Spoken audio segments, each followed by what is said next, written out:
Well, good afternoon on this lovely afternoon, at least in Ottawa. And I just also just a little bit extra, if you're going to ask a question, please put it in the chat function, which is at the bottom. I will be monitoring the chat function and looking for the questions.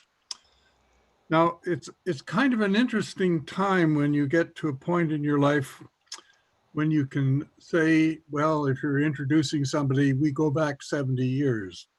And in fact, Derek and I actually do go back 70 years, nearly 70 years to the mid 50s, when I was a cadet at the Royal Military College where Derek was teaching physics.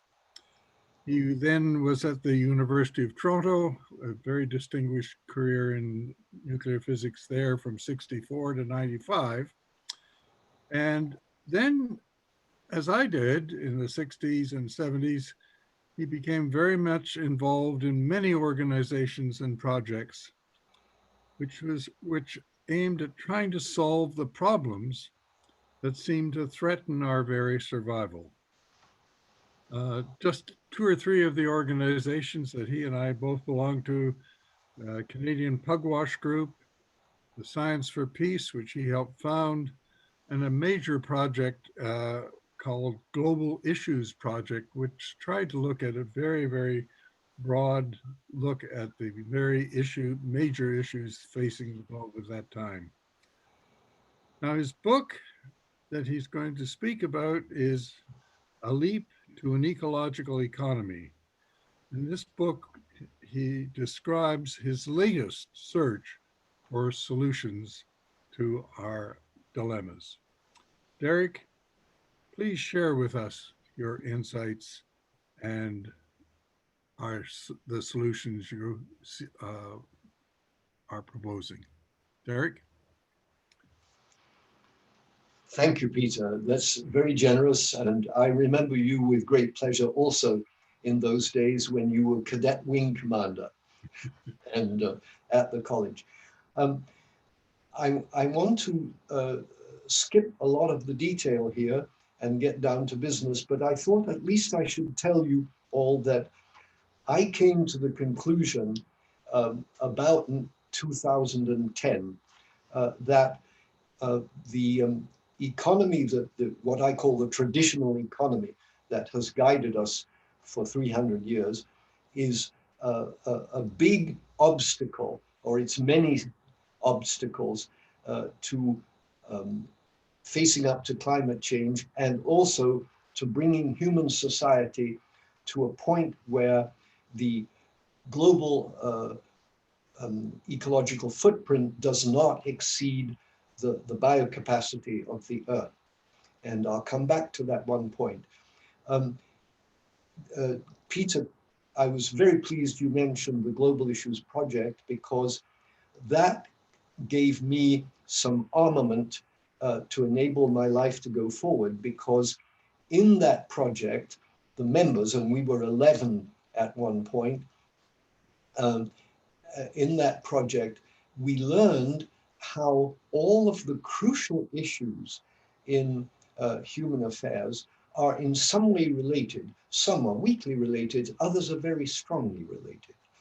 And I think this enabled me to begin a study in a field I had never formally studied at university. What was it that was wrong with the economy? And of course, many economists were writing about it, but most of them, in fact, all of them, picked on certain things. So I wanted to try and accumulate the total of what all of the things were that were impeding the human race, stopping us from addressing climate change. Okay, having said that, let's go 2 slides on. Good.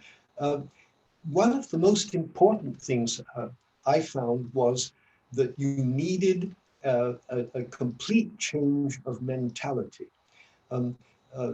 There's a thing that is called a paradigm, but is really a hidden thing that people have in their heads that they learn when they're young, and then it comes like automatic knowledge.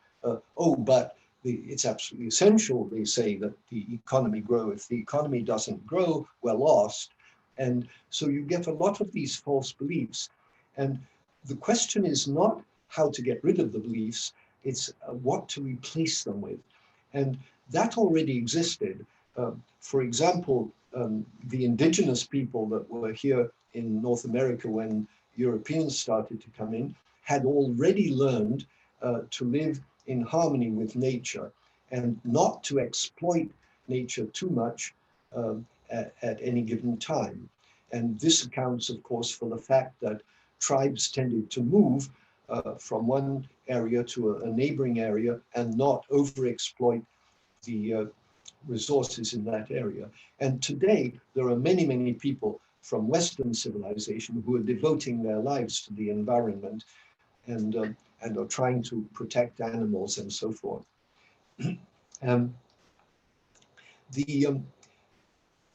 Phyllis Creighton and I wrote a paper about the needed paradigm change starting in 2002, and it was heavily criticized. At least we sent it to experts on a variety of subjects, and we received their criticisms. And in 2004, we produced a half-decent paper, but it wasn't up to date completely, and it wasn't well enough written, in my opinion. So in 2020, we replaced it, and the replacement is called The Essential Paradigm Shift, and it's on my website here.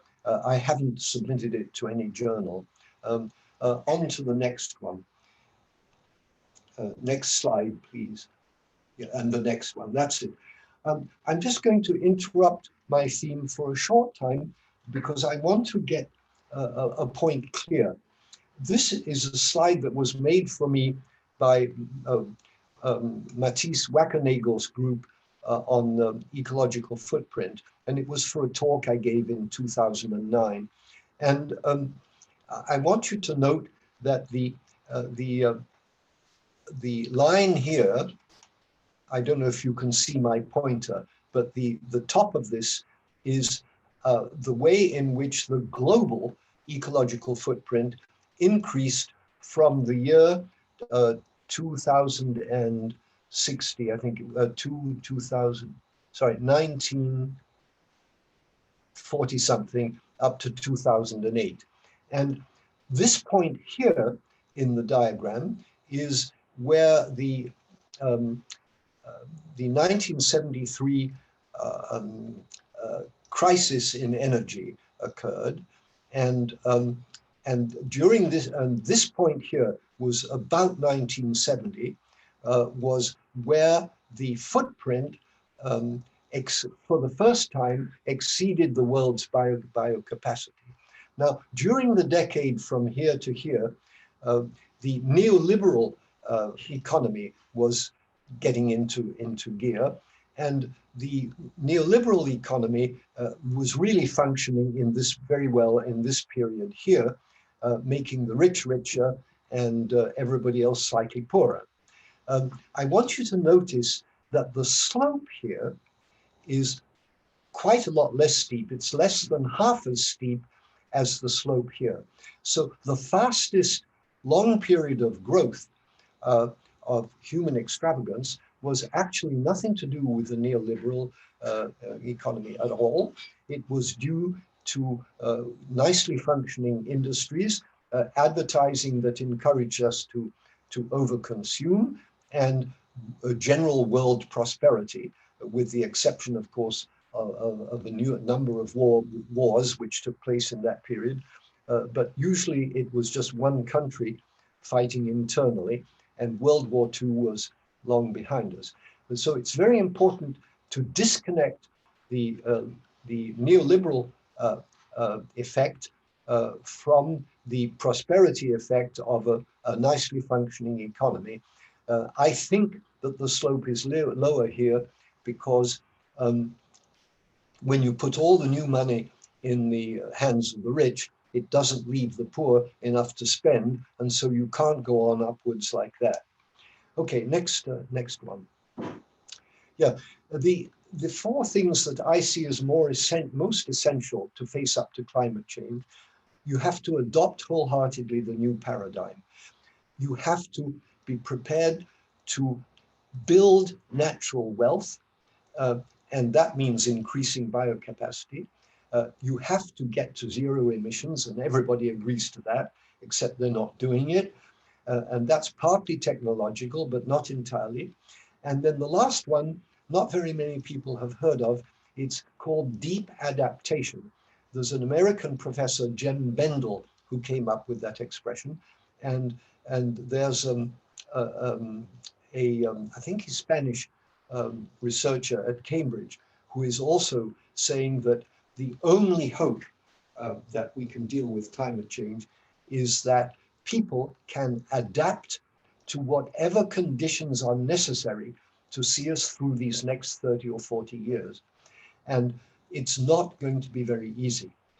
So deep adaptation is usually not mentioned by speakers on this subject, and nor is the new paradigm. It's almost never mentioned. And I have a little joke for you, a little irony. A friend of mine, a brilliant man who lives in Montreal, said to me, you know, he suddenly made a list on the telephone of all the authors I'd quoted in my book who had criticized the old economy. And he said, they've all adopted the new paradigm. And I said, yes, they probably have, but they don't mention it. And it has to be explicit, because no, people are not conscious that their brains are programmed to work under the old paradigm. And so it's absolutely essential to mention it. Right, let's move on. Yes, I was asked to put the 15 paragraphs in chapter 3. It's a very short chapter in this thing. And these are the changes I saw as being necessary. A clear distinction between wealth and money. There's no time to discuss them here. You can bring it up. Consistent full employment. That is very fully justified in my chapter 7. An end to fossil fuel burning. Everybody agrees with that. Minimum extraction of primary resources and minimum tree cutting, just what you need, and make sure you don't cut too many, but maximize reuse and recycling. Next slide, please. Good. The pursuit of ecologically sound goals and practices in business and industries. And that is actually starting to go very well. So this is an area where we are making progress. A preference for local production, that has not come in yet. Local production where beneficial, with changes in long distance trade to match. A transformation of the advertising industry, I will discuss that at the very end. Next slide. More benefit corporations. A benefit corporation is a corporation whose charter, which allows them to operate the corporation, states that they have a goal other than merely making a profit. All corporations have to have a goal of making a profit, but a benefit corporation is one whose charter insists that they do this or that, and the members of the corporation choose what that extra goal is going to be. Publicly open banks, this is the most uncertain of my 15 points, because the COVID experience has indicated that even countries without publicly owned banks have managed to sort themselves out a little bit and generate extra interest-free money. My suspicion was, when I first wrote the book, that publicly owned banks would be needed everywhere. And I had very experienced people who backed up that view. It's not something that has yet been proved, but we'll get a better idea when we look back years ahead on what was the result of dealing with COVID among the countries that did have publicly owned national banks, like Canada, and ones that didn't. Clearly defined global commons, with implementation of policies. That's an obvious one. K on the next slide. K is sound population policies in all regions with implementation of policy goals. This is very necessary. This is at the moment my favorite one, increasing organic farming with a view to eliminating pesticides and all the other things. We're going to come back to that. Next slide. Good. Decreasing militarism and increasing international cooperation. Very important, very difficult.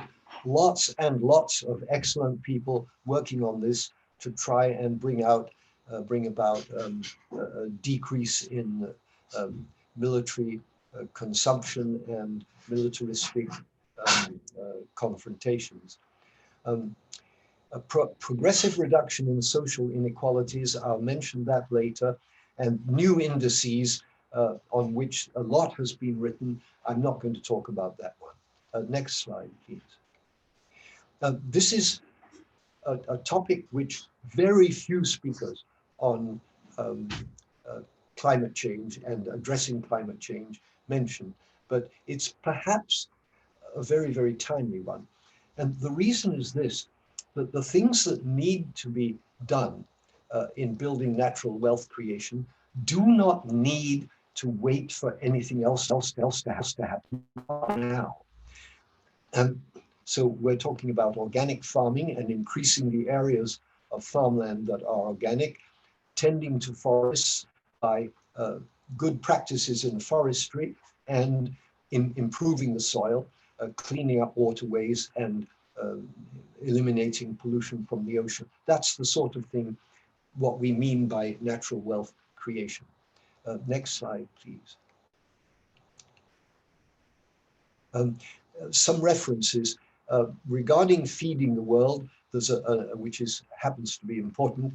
There's an excellent book by Joel K. Bourne, who is a farmer's son turned journalist, and he wrote this really truly excellent book in 2015. Then I've put in 3 references to organic farming because I discovered how much there is to learn and how very complex it really is to become a first-class organic grower and improve the soil and knowing what to do. It's very non-simple. So you need, and these organic farmers are intelligent, believe me. Next slide, please. Just a list of the things in favor of organic growing. The form is more nutritious. The food is more nutritious.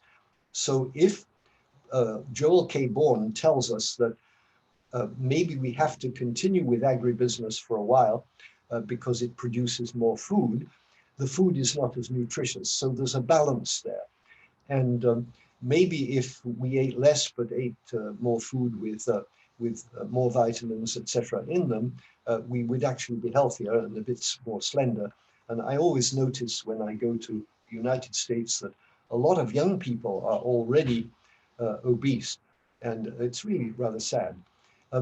The organic soil can continue to improve with time, and there are a few examples in Brazil where the organic soil is 2 feet thick. It's absolutely incredible, at least 2 feet deep, and it's extraordinarily rich for growing.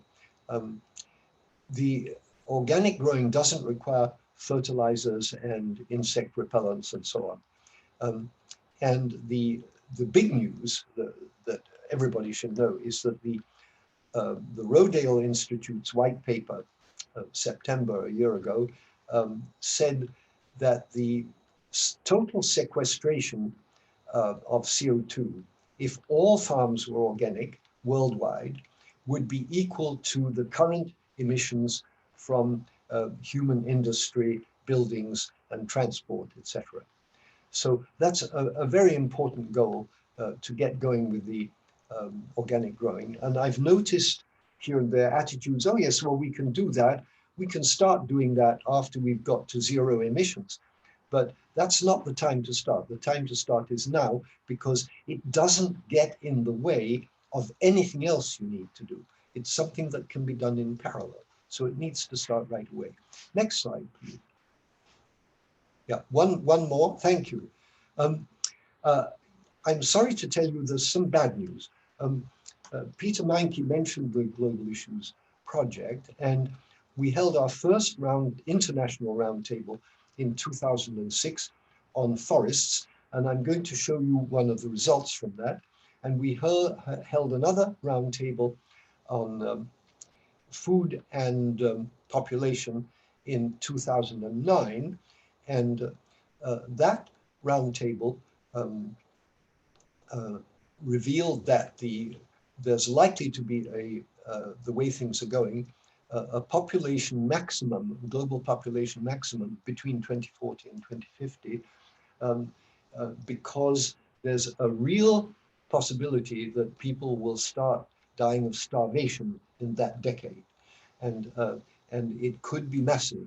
So this is why the population problem is important. I'll now go, there's also a fish problem, which I'll come back to, that the ocean fish are declining. Next slide, please. This is a graph that was produced by Robert Hoffman's global economic model. This particular use of that model was to study wood tension. Wood tension means the difference between supply and demand on forest products. So when there's plenty of supply, what happens is that the supply follows the demand, and there's a zero tension. And this is when we did Robert Hoffman's people came to the conference and demonstrated the model. And then after that, it forecasts what's going to happen in the future. And this is what the forecast was. And then they repeated this for us in 2009, and the curve was essentially the same. So that meant that laissez-faire was, the model is a pretty good representation, the way they used it for laissez-faire. Note that there's a sudden drop in the supply in 2038. So I said to Robert, I said, why is that?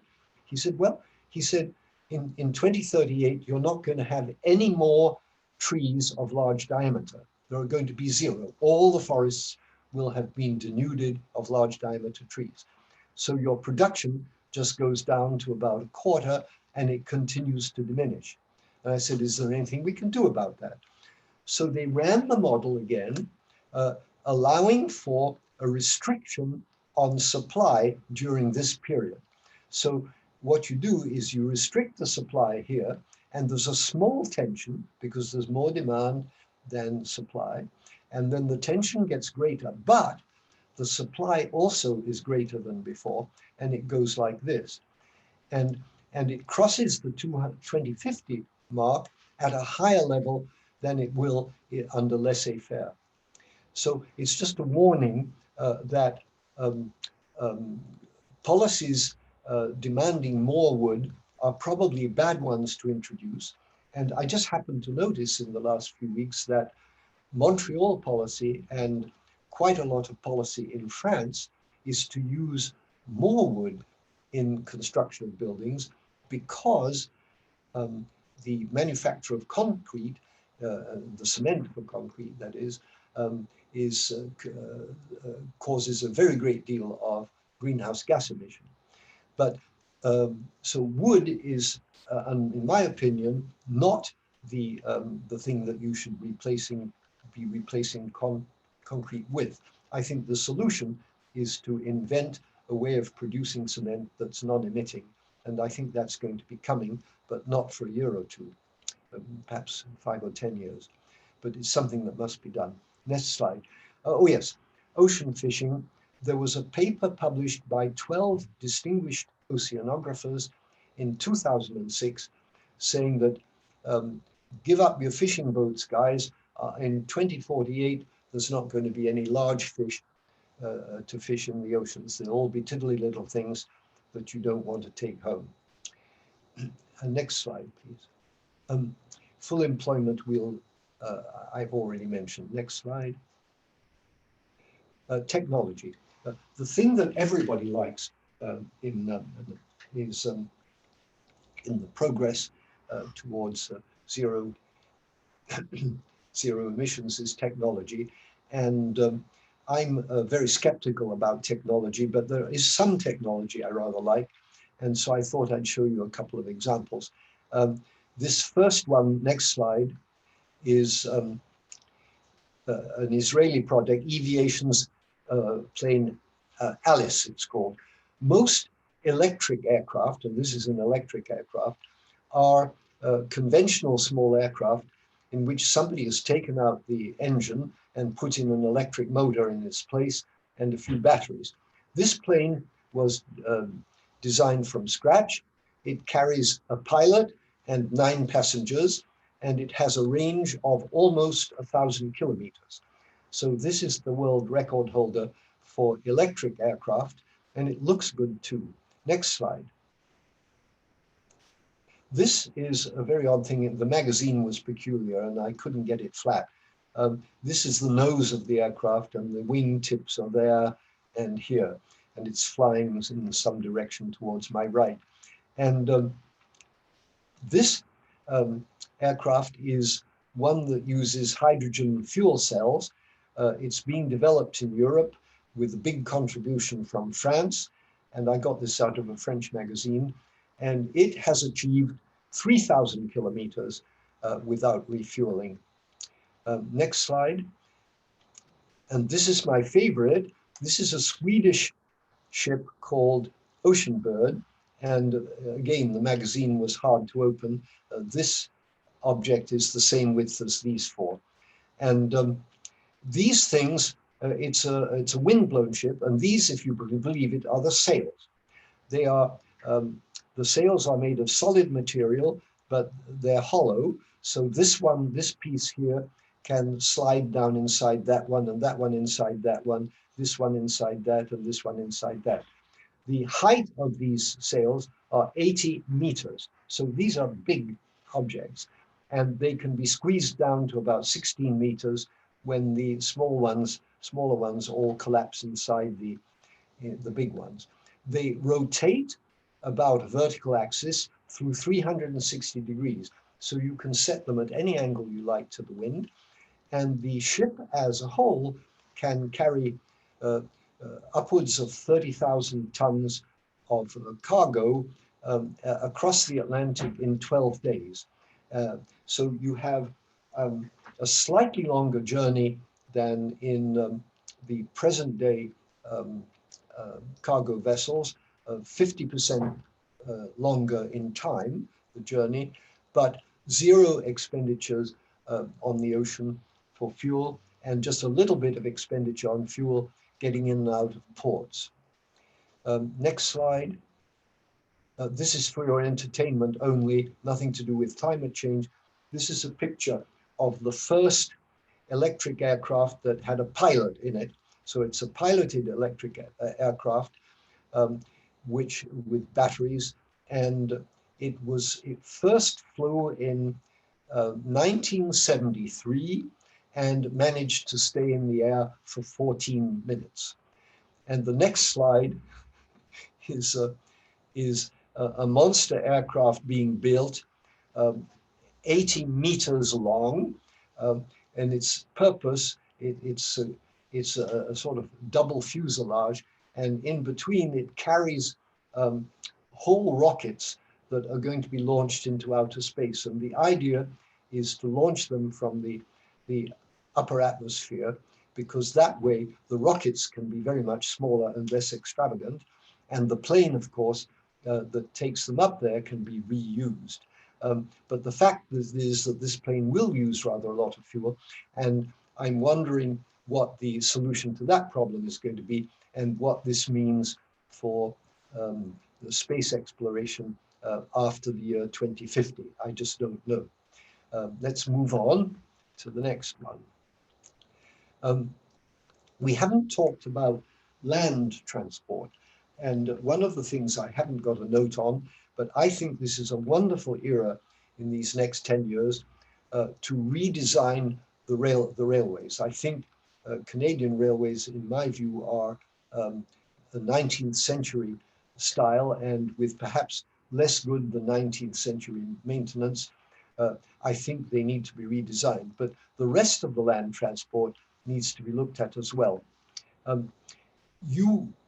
All of you probably have heard of new electric vehicles which are going to be available in about 3 years' time, which will be electric and no more expensive than the medium price automobiles that are for sale today.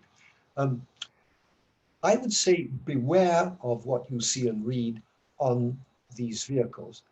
The reason is that it is predictable now that the total amount of energy available for human consumption in 2050 will not be as high as it is today, because the human race is just not going to be able to get quite all of the renewable energy organized by that time. So it's not certain, but it's predicted by most experts that the total energy at our disposal in 2050 will be, or 2040, 50, that period, will be less than it is now. And this means that it doesn't make any sense to use vehicles of high weight, high power, and high power to weight ratios. I think something very, very much lighter is going to be needed, especially for city traffic, if indeed private automobiles are going to be needed in the cities. But there's always going to be automobiles needed for delivery in cities. And so we are stuck with these dilemmas. How do we do it? Do we really have to have vehicles in cities that are capable of 160 kilometers an hour? I live in Montreal, and there are many places today where the speed limit is 30 kilometers an hour. I can name a very big 6-lane road, most handsome street, where the speed limit is 30 kilometers. And I don't see the point of driving very powerful vehicles up and down such streets. What have we got next? Next slide, please. Yes. Oh, yes. There's a period of between 10 and 20 years when companies are still going to be selling gasoline or diesel vehicles. And so I'm saying to now, and I'm going to be saying it to the big group at Laval, centered at Laval, shouldn't we be encouraging conversations among governments, vehicle manufacturers, and the public on what is required in the last phases of gasoline propulsion, rather than merely continuing with gas guzzlers as we are doing? The possible savings are perhaps only 30%, but 30% of a very large number is a lot. Next slide. Oh yes, a brief mention. One of the ways of saving energy is to adopt a life of voluntary simplicity. And I've put in here, and I hope this will be available online, a short bibliography of books on the subject. There's a lot that can be done in that way, but beware again, because if we all decided to go in for voluntary simplicity, we then create another problem that industries are going to have to change drastically. And so you have an employment problem. And this is why I say that we need very, very careful employment policies that look far ahead and anticipate the need to create jobs. The next slide is very similar, except it's special. It's about Oroville. I don't know if any of you have read about Oroville. It's a town of a couple of thousand people, 5 kilometers east of Pondicherry. And it was founded in 1960, formally. It was formally inaugurated in 1968. There's a nice book by Anu Majumdar on it, and who describes how it functions and what its history is. And people who live there don't need money. Everything you do it's operated. It works on a sort of automatic system where people do volunteer to do jobs, but instead of being paid, they get free meals and free accommodation. And of course, they need money to do trade with the outside world, but within, it's a no money situation. It's been very successful, Oroville, in the sense that it has provided lucrative employment for people for quite a large area around the town. And the other thing that's curious is that the first 40 odd settlers were mainly from Europe and North America, and they were not Indians, but today 40% of the population of Oroville is from India itself. I'm also a little disappointed that the experiment hasn't been copied elsewhere. Now we come to the last bit here, and that is the very difficult problems. Global population, the United Nations has the solution in hand. It's fully reported in my book. It just requires people to fund the program fully, and it will work. But it needs everybody to be conscious of this. The global population really must stop increasing as soon as possible. And the rate of growth is slowly receding, but not fast enough. Militarism we've discussed. There's a huge amount written on it. I'll come next to the increasing gap between very rich and poor. This is a problem which requires very extensive international cooperation. And the reason that the situation has got so bad is because countries see themselves as being in economic competition with each other. But to prevent this gap between rich and poor and to make sure that you collect taxes, justly, I mean, that you collect your just taxes, you have to have international cooperation. I'll come back to this in a moment, and advertising. Let's go to the next slide. A glimmer of light on the inequalities problem came to my notice at a conference last October, in which the French finance minister, Bruno Le Maire, gave a fascinating talk in which he said that around in 2017, I think it was, he decided to try taxing companies that were evading tax altogether. They were digital companies, he described them as, and they paid up. But what was better and more important even was that other European nations have been following suit. This seems to have got something started in Europe, and it looks as if we're on the way.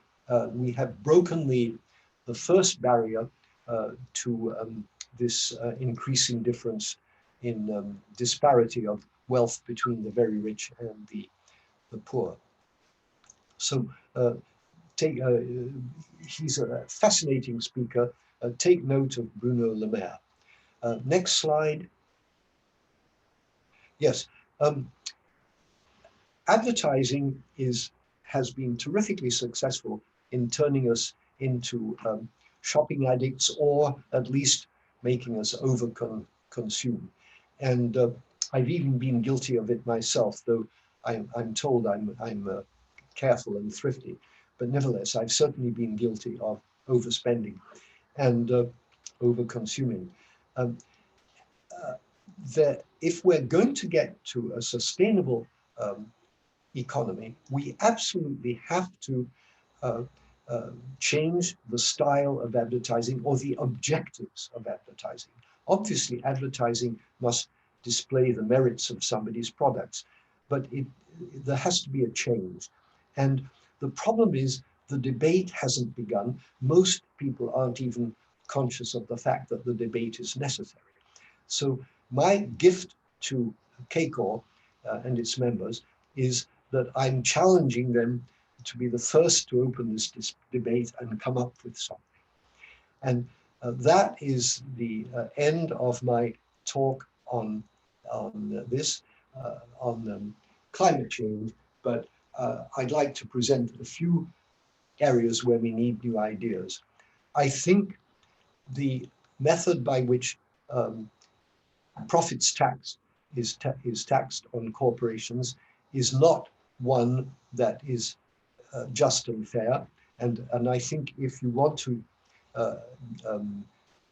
have a proper taxation system, you have to look at that. That has to be examined. I think that governments are going to have to put out huge amounts of money between now and 2050 to get the emissions down to zero. And I think that this is going to mean inevitably higher taxes on the moderately well-off and the rich. And I think it's going to require also internal reductions of spending within governments. And it's a subject that needs to be looked at, but everybody forgets about it. And on the next slide, which is the last, there was a mention last week of retaining democracy. And I'm just adding, but I think we need major systematic changes so as to arrive at a science-based or evidence-based system that is not dominated by ideologies nor by prominent scientists, but by democratic decision-making based on really sound propositions for where we go next. And thank you very much.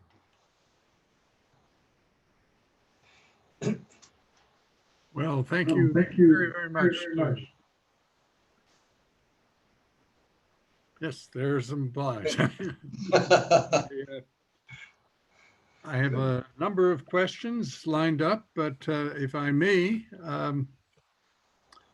as the sponsor, I have a prerogative to ask a first question here at this point. There are two other areas that have been talked about a lot lately. One is donut economics, and the other is the concept of circular economies. And I think you did mention something that came close to a circular economy in your talk. I just wonder how, if you would comment on those two other approaches to solving these problems. The donut economics, I still have to finish reading the famous book on that one. I don't think it's a problem. I think we can merge donut economics with ecological economics. I think the same is true with circular economics, and I think the expression circular economics was really coined because the people who came up with that were thinking about material circulations through industry and so on. And I don't know if they, and I would have to read everything they've written to be sure of this, but I don't know if they have really studied enough on the business of putting the ecosphere into better health. There's, for example, I just learned 2 years ago about these, there's evidently some evidence of very ancient forests that were very, very rich in the production of nourishment, including the kind of nourishment that humans could produce.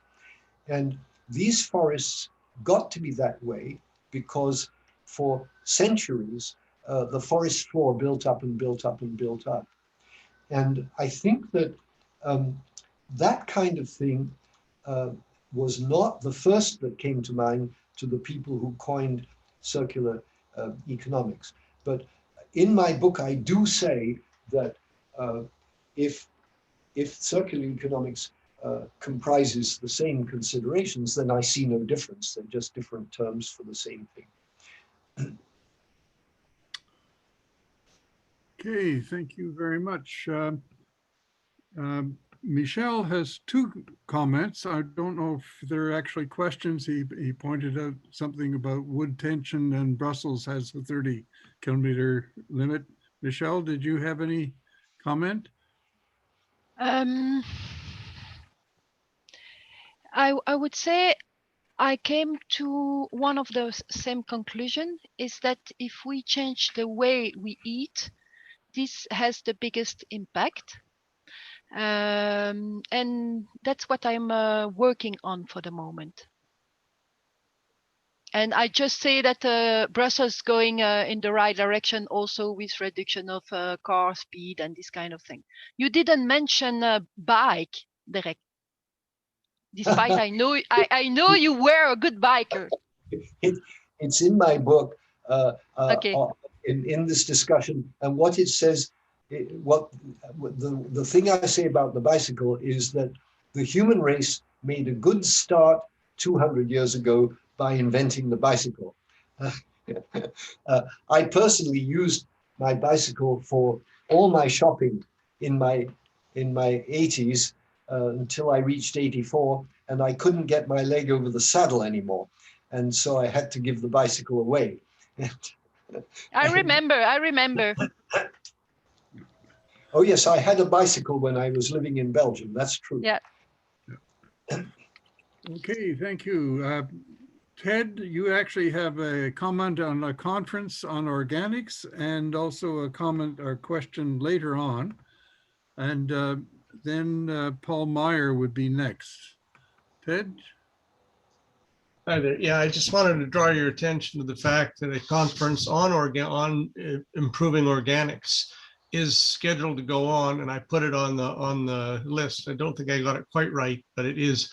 It's being sponsored by the European Union agricultural groups there, and the Club of Rome Europe is the one who sent it to me the other day. And they're looking specifically, very much like the group looking at food systems within the Club of Rome, are looking at changing how we eat, what we eat, and so forth. So that was the main reason I put that on. I had a later question. I guess I can answer. It's in the same vein. How do we convince people that that material consumption isn't the prime directive in their life, particularly as Derek has noted, where we spend millions of dollars to convince them that it is. So how can we redirect, because the impact of humans on the planet is a function not just of numbers, but of the gross consumption of each.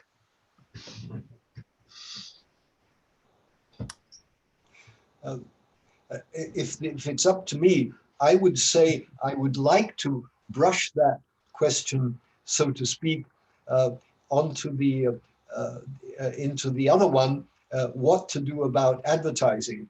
I think I have a great respect for the advertising industry, because what they do is so very effective, and we don't realize it's effective because it happens over a long period of time. But the fact is, when I was young, people weren't even the rich weren't over consuming.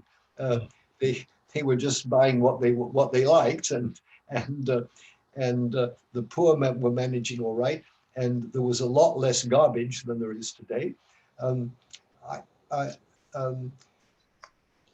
I'd like to make one more comment about what we eat. I agree with the comments about what we eat is important, but I want to add that the most recent stuff I've read on organic farming shows that organic farming without animals isn't necessarily the best. So that small numbers of animals are probably a good thing to continue with, but not massive cattle farms such as exist today. That's what you want to get rid of. But the best organic farming may in fact turn out to be farming in which there is a small fraction of animals. Are we looking at aware of that? Yes. Have we invented a new concept, situational consumption, where the rules change because how many of us there are? I don't know. I love Thanks, that. thanks, Eric. Situational consumption is a very good expression, but it can also mean that you're on a desert island and you're in a situation where you have to eat what's there and you eat it all, and then after that you starve. At least one of you does. One, I like it. Yeah. Okay. Okay, next, John Meyer, and after that, Anitra. Yeah, I mean, I'm struck by the commonality in the presentations we have here. We all identify the same problems. I'm working on my second book, and I think if I took some of the pages out of my book and stuck them in Derek's book, you wouldn't really notice, except for the level of literacy. Very, very similar. So I'm stringing three thoughts together here, and I'm going to finish up with something, but the question. But I believe we went out to see the alcocs when I was between the ages of 8 and 12, and I went swimming in Lake Ontario. I think they were in Burlington or Oakville. I went swimming in Lake Ontario for the first and last time in my life. And aside from the fact that it was freezing, I was wading around in this black muck. Looking back, I think a very small proportion of it was organic. And I'd just like to say Lake Ontario has improved, so we can improve. But the we keep on coming back to, and I think I'm going to emphasize this more in the work I do, is the health of the national conversation. We simply don't have a functioning national conversation. The national conversation now is completely controlled by media corporations, and they survive on the point you've made several times, which is advertising dollars. We need to revitalize or resurrect the national conversation so you can have a data-informed, broad-based discussion as opposed to the commercially motivated quote-unquote discussion we have now, which is just aimed at furthering the economic interests of those who control the media and their sponsors. Do you have any ideas how to add some kind of broader base to the national conversation? I have that concern, and I'm very poor on ideas, but two things have happened to me in the last 5 months on this subject, which gave me an impression that things are possible.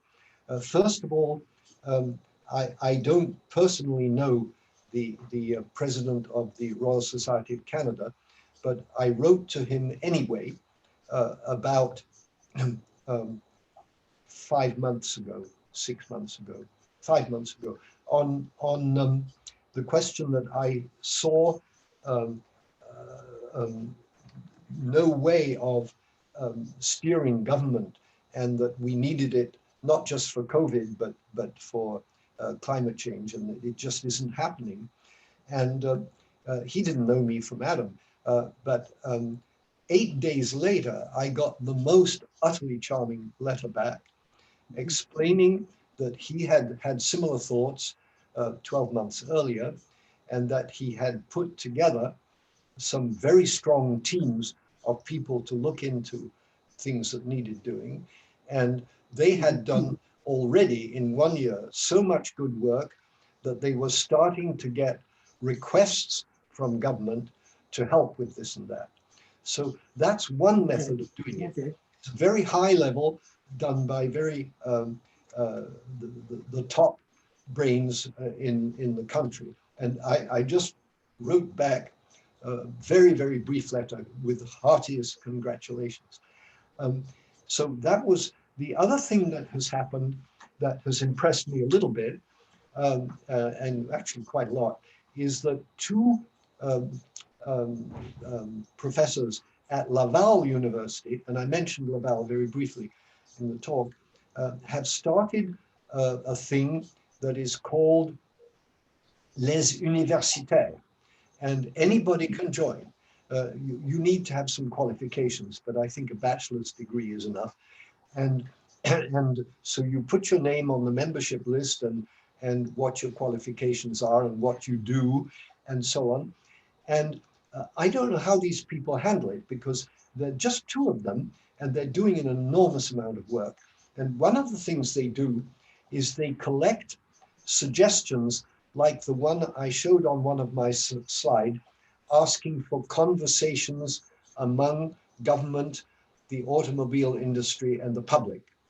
And they invite people to write 650-word essays on subjects like that, and then they publish them, and they try and get action on them.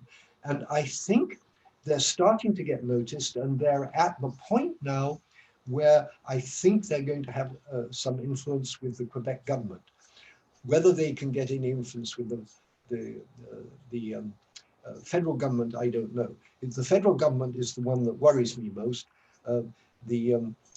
I think it's just not effective at all at the moment in the way it needs to be.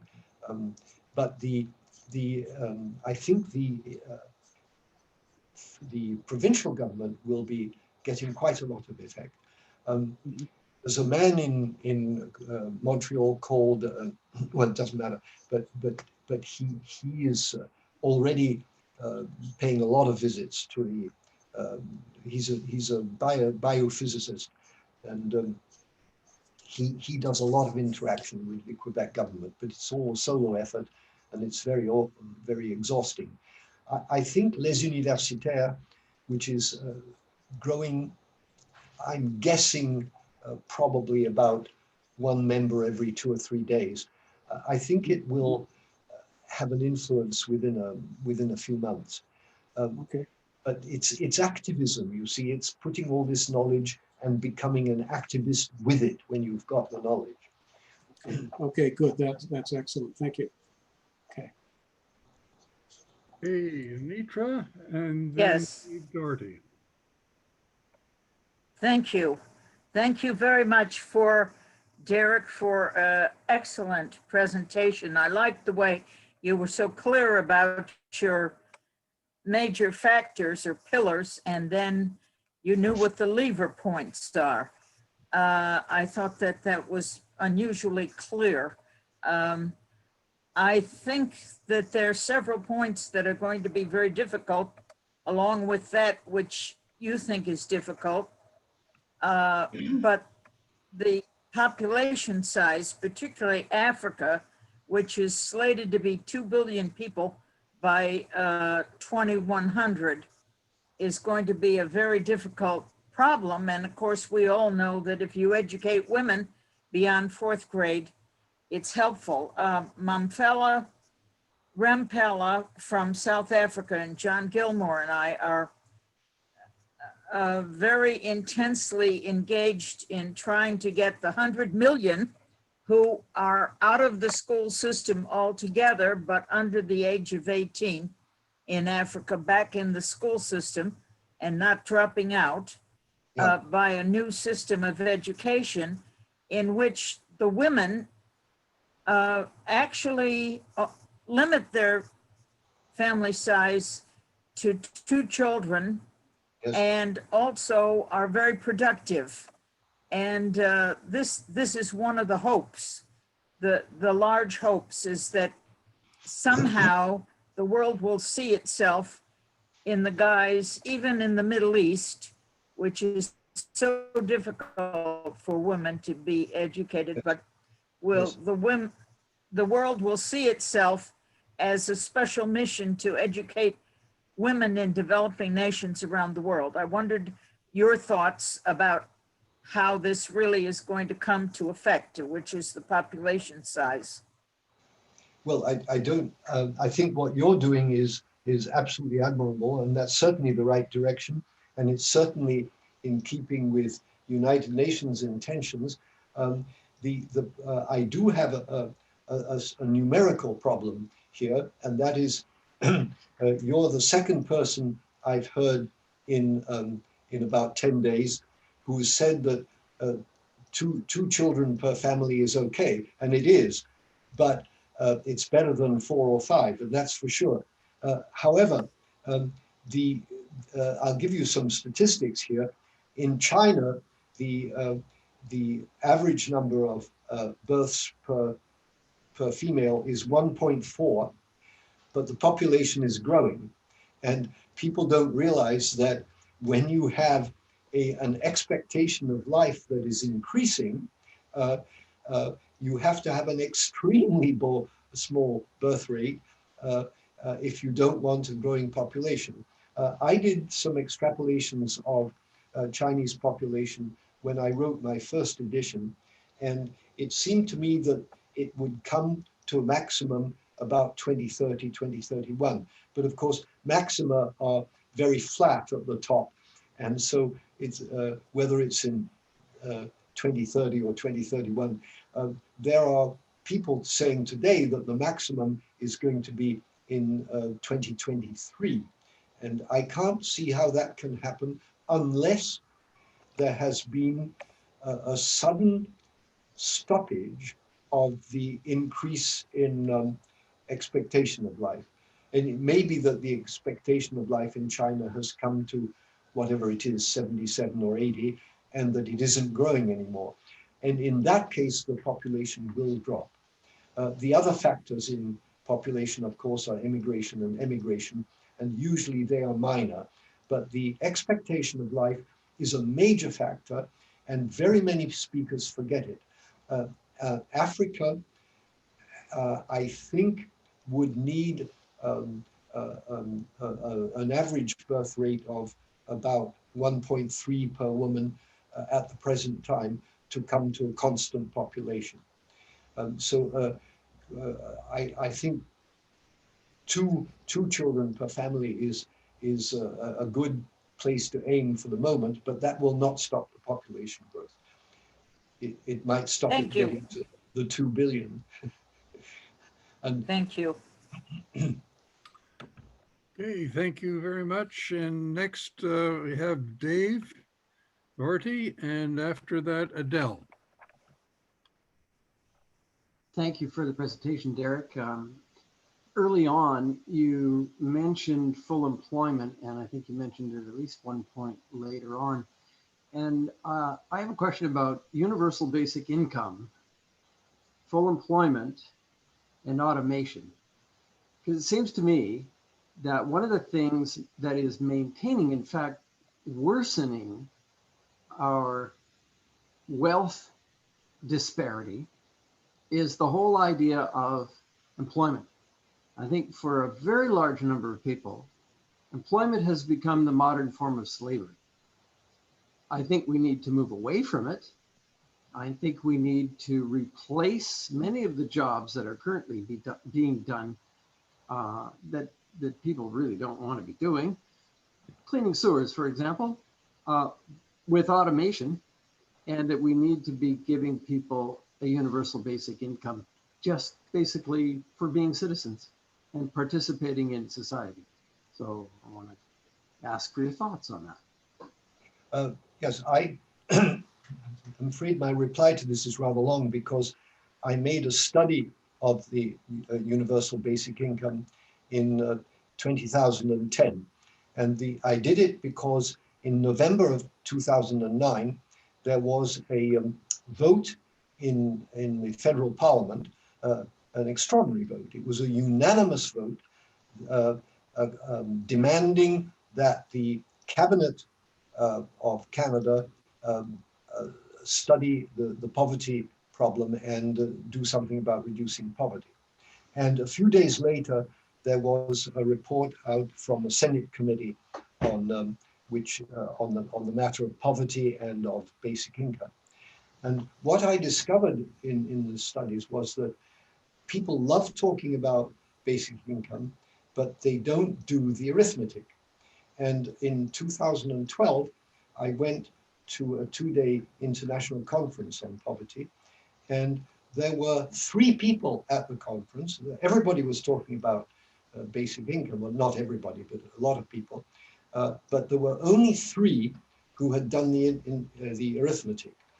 there was a couple from Ireland who had done a very good job, and they were about to try and persuade the Irish government to adopt it. And there was myself for Canada. I also held some study groups on this. And what I found was that all the intellectual people liked it, and the people who were less intellectually inclined, and there weren't very many of them that I consulted, they didn't like the idea of giving people something for nothing. And when you think about it, the cost is very considerable. The study I did was based on this Canadian statistics for 2006. And I, for some reason or other, did a calculation based on a very modest guaranteed income, which everybody told me was too small. And it would nevertheless have cost if you do it in there are cheap and expensive ways of doing it. I worked out what the cheapest way of doing it was, and it would have cost 115 billion gross, and then of that you get 65 billion back in extra income tax, not having to pay out as much welfare. You economize on the distribution, wealth redistribution to the province. There are lots of things you've done. So I did all that, and I'm still in favor of the guaranteed income, but the way to get it in place is to have everybody employed and then introduce it, because it costs less and it's easier to introduce it. And then you will have people who say, well, I don't want to work in this factory anymore. I want to write a novel. And they take a couple of years off and they write their novel and they get the basic income. But there's also been experience. There's been some pilot plant worked on the basic income. And what they discovered was that if you offered the basic income to people in a village, nobody quit their jobs because of this, but it had the advantage that people who had left school at 16 to go and get a job went back to high school to finish their last 2 years. So there's no doubt that that it has some benefits, but I think to launch it, my advice would be get full employment first.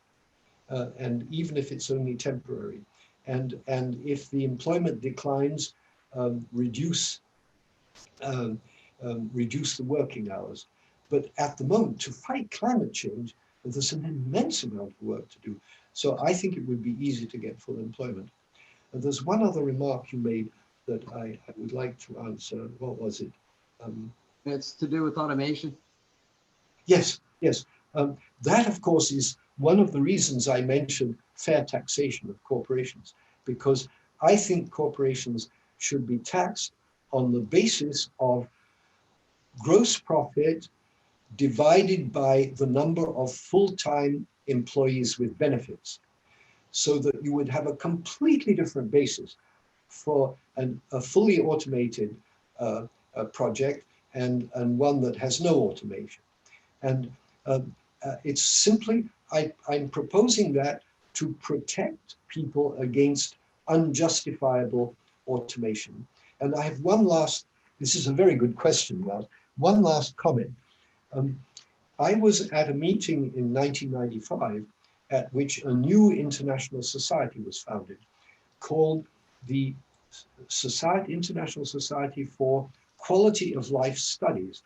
And I knew the first president quite well. And so I decided to join, and I attended 2 of their conferences and gave papers which were very nicely published, chapters in books. It was beautifully done. I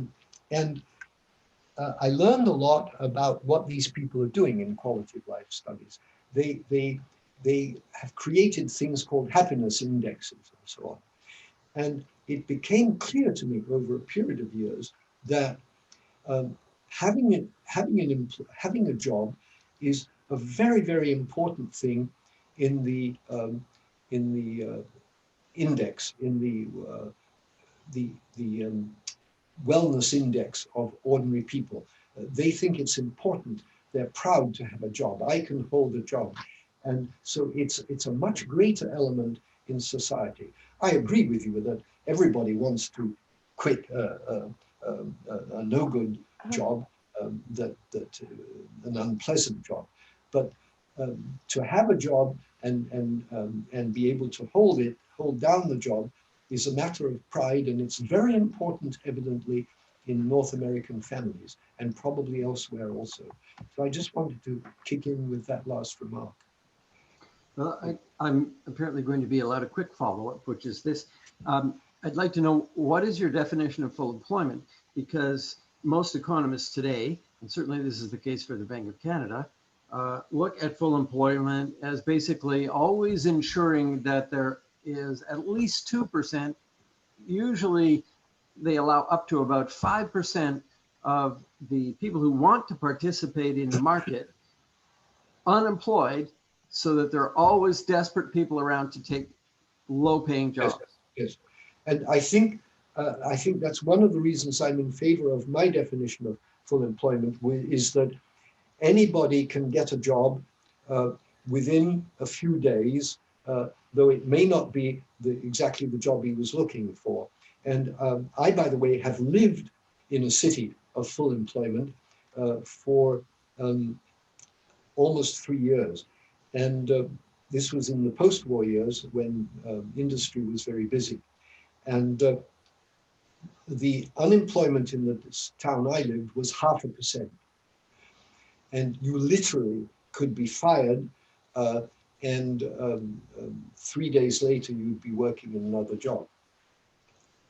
And I thought it was a very good situation, because it meant that the people with families were secure. And let's face it, the working people of that era had enough to live on, but they didn't have savings. And if they were unemployed for more than a few days, it meant literally doing without. Zero income, there weren't governments in those days doling out money to left and right to keep people comfortable. Or there was unemployment insurance, that's true. But anyway, so my experience is that full employment worked very well. And I was living in a town which is industrial, and most of the people were pretty good. They weren't obviously all equally good, but they were competent. They could do something. And so if they lost a job because there was one company didn't have any more work, so they couldn't employ anybody, so they went somewhere else. And it will work. So my definition isn't the 2 or 5%. It's that everybody should be able to get a job. And I think it can be managed. And that would be a very good launching spot 10, 15, 20 years down the road for the guaranteed income. I would like to postpone the guaranteed income till we've got the greenhouse gas emissions to zero. but if it can be managed before that, I'm just not sure. I think if we were doing it right, there'd be an immense amount of work to do. And we're not doing it right. Thank you. Okay, Adele, you have a question, and after that, Rick on education. Hello, Adele. Well, Derek, I've now forgotten your argument about why we need other banks, but we do have one government-owned bank. We also have the Office of Financial Institutions in Canada. Yeah. What could those do for your cause? Well, the Bank of Canada has already done all the right things. I won't say I was surprised, but I was delighted when I saw the interest rate go to 0.25%, because what that means, 0.25% interest rate means that the government is actually giving you 1 3/4%, because if the inflation rate is 2% and what you have to pay on the loan is 0.25%, what that means is that they're loaning you the money and giving you 1.75%. So, and this was precisely what was needed when COVID struck. I think they did it badly because I think the government should have had jobs that a lot of those people could do. So they were paying them to do nothing. So essentially it was a guaranteed income without any formalities. But there's a lot of work to do. And I don't know if that answers your question. I think they managed very well in generating the money, but how it was spent is what I question. Well, that's fine for now, but what's an ongoing facility that in a bank that isn't present at the moment?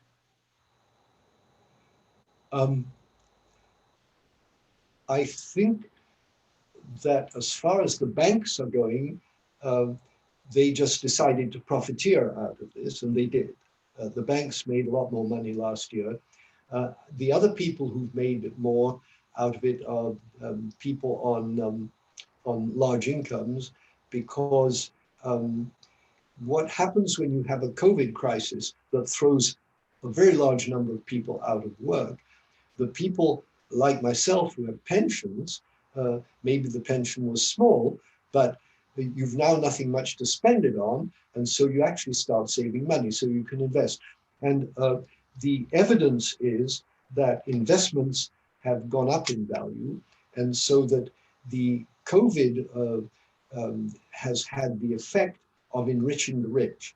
And the way governments are supposed to, the normal standard way you deal with that is increasing taxes. I don't mean sales taxes, I mean income taxes and corporate taxes. Because the whole objective of having a central bank is to ensure that about the right amount of money is in circulation. But when you suddenly decide, as happened 14 months ago or 13 months ago, that you're going to dole out 58 billion to people who've lost their jobs, then you're putting 58 billion extra into the money in circulation. And what that does is it either causes inflation or it makes big profits for people who already have money. And it's done both. And the way you counter inflation is by withdrawing that money from the market. And that is usually done by taxes. There are various kinds of special taxes. For example, a form of tax that I don't think has ever been used in Canada is to tax bank accounts. I mean, tax what you call checking accounts. Because if somebody has $40,000 in their checking account, you can say, and if he has had for a long time, so you can say, well, we're going to take 20% of that. And this kind of thing has been done in human history. So that the objective of a central bank is to keep the amount of money in circulation about right. And at the moment, there's too much. But it's not where it's needed. I can name people who are very poor at the moment. So the money has gone elsewhere. But this happens. This sort of thing happens. Okay, thank you. And Rick on education, and after that, Sarpoy. Well, Derek, thank you very much. As you know, I'm a fairly recent joiner to this wonderful group, and we've had many excellent presentations, and yours certainly ranks among them. And I sit listening and thinking how I wish I had been exposed to these views, these ideas when I was getting my education. I mean, my formal education, which brings me to my question, which is how do we get these ideas into the system so that all of the young people coming along in the world, around the globe, are thinking these sorts of thoughts, asking these sorts of questions, and building the kinds of answers that we need.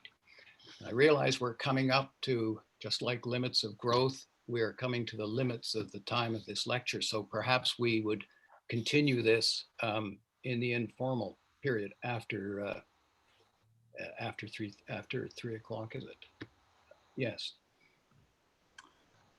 Yes, I've just asked Art about the time, but I haven't got an answer yet. Art, are you there? Yeah, I think we can go for another 10 minutes. We were 10 minutes late getting started, so let's Okay. add 10 minutes on.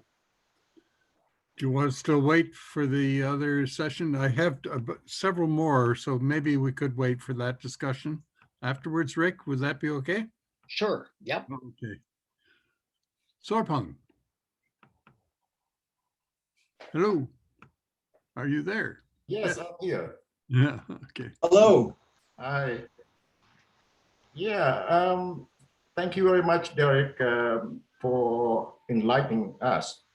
I really enjoyed the talk, but I have two basic questions. You know, this is not my field of expertise, but I'm quite interested in what you have said. But as a political scientist, you always have to ask this question, right?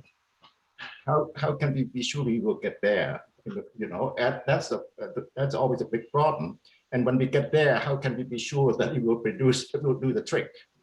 We have tried different, you know, there have been different visions for a better world, but none of them has been very successful. The only most successful economic system is capitalism, as you know, but it has proved to be also highly problematic. So the alternative vision sounds very nice. The question is, what would be the consequences? People have been talking about degrowth and things like that. What would be the consequences of those alternative visions? You know, based on historical experience. For instance, you know, where I came from originally, the socialist vision, for instance, was fantastic, but it was disastrous. You know, instead of development, it led to poverty and destruction and violence and things like that. So that's my concern. It's so nice to think about alternative visions, and I would, for one, would not disagree with your vision at all. I really like to see it happen. The most difficult question is always, as you pointed out, it requires international cooperation. But in my way of thinking, it requires collective action. But this has always been a big problem. How do you get people to cooperate, right? It has been a perennial challenge in the world of politics. So that's my question. Thank you. It's a very deep question. It's a very serious matter. I think the problem is that most people have great difficulty in thinking of climate change as a threat that could annihilate the human race. As long as it's a threat that's just going to bring a slightly worse hurricane this year than last year, they can live with it. If the ocean is going to rise a bit in level, that's going to be even worse, but maybe they can live with that, and so on. I think that enough people are aware now that climate change is a real danger, that it's possible that in the next few months we will see a surge of movement. What will the future look like? I think that let's just make an assumption that we are going to succeed. We're going to succeed in the nick of time to get the emissions to zero and start reducing the carbon dioxide in the atmosphere. Because once the emissions are to zero, organic farming and other things will start bringing the carbon back down. Okay, so far so good. What will the world at best, what will it look like in 2050? I think it will be a very tough world to live in, a very difficult world to live in, much harder than it is to live in the present world. And it could give rise to all the horrors that you said, like violence and so on. But let's suppose we could also do that, and we could get the population at a level where it's let's say, about what it is now and very slightly decreasing, I think it would give rise to a good future. I think that we're living in a very crowded world. I've noticed here living in Montreal that almost all the accommodation that you can rent is small apartments. And I think it's true in Hong Kong, and I think it's true in all the big cities. It's true in Tokyo. And I think people will, little by little, be relieved to have a bit more space. And it will be sad if now and then you have to take down a building which was your favorite building in town. But I think a bit of breathing space will become welcome once the world has got used to it. But getting there, it's anybody's guess if we can get there. But I think the reason I'm still alive is because I'm determined, I'm optimistic enough to think it's worth the struggle to try and persuade governments to do really positive things. Okay, thank you. We have two, sorry, did you? Okay. Two other questions. Other than people who have asked questions before, if we could have those briefly, and then we can close off this part of it. Joy Kennedy and then Steve Kurtz. Hello, Joy. Hi. Great to see you again. Nice to see you as well. I'm an outlier here. I'm not a member, but I'm here because of Derek's invitation, and I'm delighted to see him. I think my connection to the subject is I chair the Climate Action Network of Canada board. And of course, we are thick in with all of the intersectionalities of the issues, can we say. And so one thing I wanted to bring forward kind of as a challenge to this group is the misperceptions of Canadians about how well we're doing.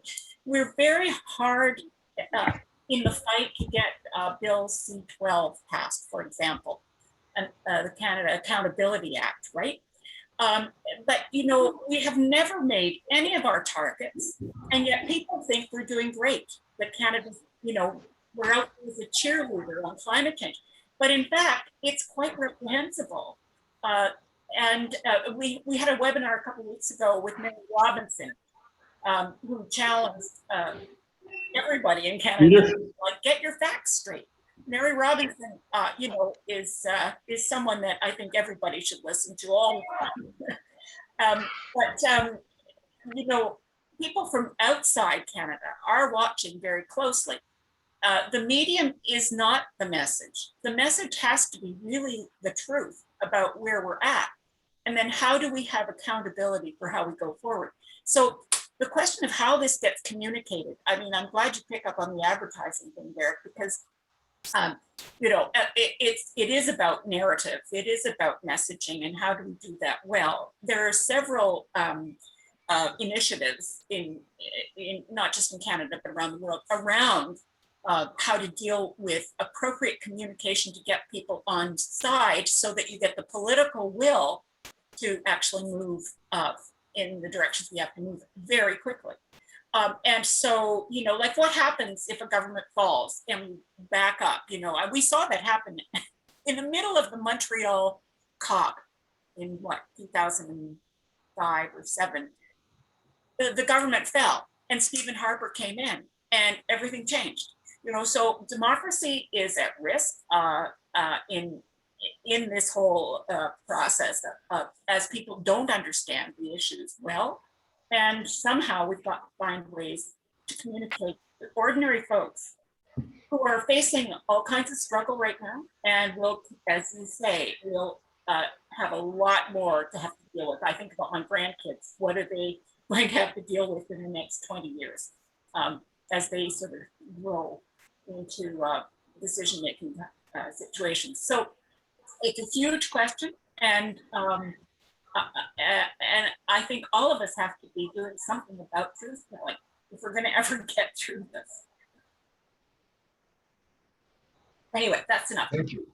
It's a very good statement, and I'm absolutely with you. I've been in Montreal now for 5 years, and I see no progress at all in Montreal on the climate front. There was some before, at least they kept records of the emissions, and they stopped doing that in 2014, and it's just being reinstated. But I see no progress since I've been here, except neighborhoods. That's the thing I didn't mention in my book. Well, it is mentioned in my book, sorry, but I didn't mention it in the talk. There is a movement to redesign neighborhoods to make them sustainable. Now, the definition of sustainable, I've never been completely sure of, but it means that there'll be a lot less emissions than if you didn't redesign the neighborhood. And so I think that that is a movement that's catching on. Again, France is perhaps the most advanced country in that. And Canada is quite some way behind, but we have in Montreal, and I was there when it started, there is one neighborhood which is going to be redone, and we managed as citizens to get it pulled off, that they wouldn't just, the developers couldn't just do it their own way. They have to consult the local committee, and we got one of our people to head the committee. So there was some progress made there. But in terms of people driving and their cars, their gas guzzlers and all this kind of thing, it's totally hopeless. And so I see no progress. But this city government has started to get tough on a few things. And Montreal has its first mayor now, who is a woman, first woman mayor in 375 years. And so I painted a picture, and I'm pleased to say people recognize it as the mayor. Okay, thank you, Steve. Yes, I don't know how you figured that I had a question, because what I did was I answered Ted's question. Oh, okay. Well, You I thought didn't read you had a question. Okay. And I'll just read what since I'm here. First of all, hi, Derek, and hi, Julia. Haven't seen you in decades. Ted asked about convincing the majority about change, which I take means reduction. And I said the vast majority, 6.5 billion out of 7.8 on Earth, are in Asia, Africa, and the Latin Caribbean. Most are consuming at a far lower level than Europeans, North Americans, and UK, Australia, New Zealand. Thus, the majority aren't over-consuming on average at all. They're striving to increase their throughput. I mean, 6.5 out of 7.8. And plus, there are plenty of poor people in North America and Europe, okay? So we're talking about the tail wagging the dog. Even if you get the tail to reduce their consumption, the poor are rightly trying to increase their throughput. Yeah. So it's a real dilemma. Yeah. Well, one of the, just a comment, it isn't an answer to your dilemma, but I have made the proposal, and I can't remember, I think it was with Coalition Climat Montréal or in one of the organizations here, that the wealthy countries should stop exporting used vehicles to third world countries that are gas guzzlers. Because we make relatively economical vehicles, and we could make vehicles that are even more economical. But when I was living in Europe, there was a huge exportation of 2-year-old vehicles to North Africa. And if you look at a map of countries that have footprints much higher than their biocapacities, all of North America, all of North Africa is among the highest in that category. They're very, very high footprint relative to biocapacity. And these are the people who are purchasing huge numbers of European used vehicles. But of course, with the climate there, they could probably afford to operate much more economical vehicles. So it's an example, a very minor thing, but I would recommend that gas guzzlers not be exported. Can I just add Okay, thanks, Derek. one to that? Because I agree with you, Derek. In China, when they got rid of all the polluting cars in the cities that they wished to showcase, they didn't get rid of them. They just moved them out to smaller cities or into the countrysides where they could die in peace, contaminating and in many cases not having even the servicing they had in the major cities. So it's not just us, it's them. So Kurt and Steve was quite right. I mean, we do have to look at who does all of the consumption, and it certainly is not evenly spread. Well, we have to close this off now and go into general discussion to continue that, but it remains for me to say an incredible thank you to David, to Derek. Derek, you know, I've watched you with great admiration over the years for all the work you've been doing and the energy and commitment that you have shown, an incredible commitment to new ideas. And it seems to me every year you're coming up with something new, and it's just wonderful to have watched you over all these years. And thank you so much for coming to share some of your insights and ideas with us today. And answering the questions, I mean, it's always one thing to give a talk, but the discussion, this discussion has been absolutely wonderful and very full of more insights.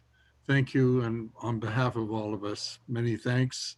And we move now to a session. Thank you.